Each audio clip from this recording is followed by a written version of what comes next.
Life is full of ups and downs. We all have our set of problems which keeps on coming one day or the other. COVID-19 crisis has increased these difficulties, whether it's an emotional problem, financial problem, or physical insecurities, uncertainties of future. But as humans, we have a very magical pill, a magical trait in all of us. What it is? It's bouncing back from the adversities. A simple term called resilience. This is Dr. Payal Sharma Kamath, psychiatrist and a counselor at Rekindle Mind Clinic, Mumbai, trying to help you to give some tips and understanding about resilient mind and how to develop resilient mind, especially during the time of adversity that we all are going through. Some skills that we should learn to be more resilient. First is to analyze that my physical health is very important. A proper diet, a proper sleep, exercise will make me also feel better and respond better in situations. Second is mental health. Some tips for mental hygiene.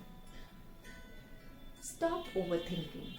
A lot of time we spend a lot of our minutes and a lot of our life quotient in just thinking about something which is not important.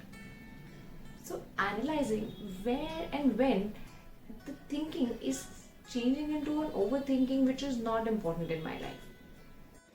A purpose. It's very important for all of us to have purpose in life.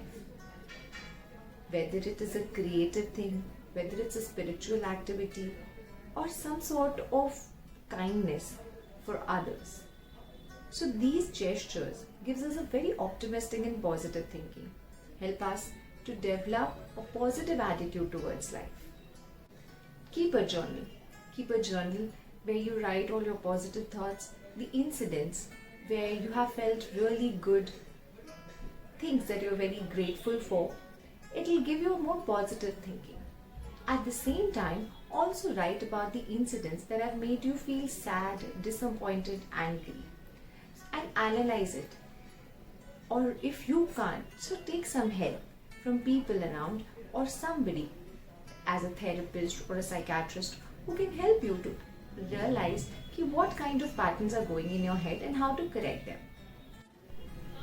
Learning from past. It is very important for all of us to see that our past mistakes are not sin.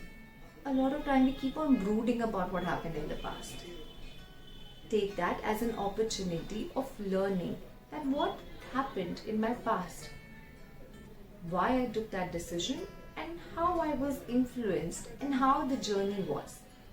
Learn from those mistakes and try not to repeat them in the present and future.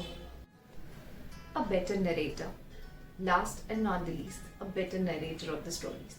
A lot of time we tell ourselves more negative stories.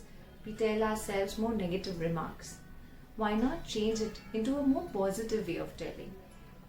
Every story that we tell ourselves or every incident that we tell ourselves should be with a little more positive tone.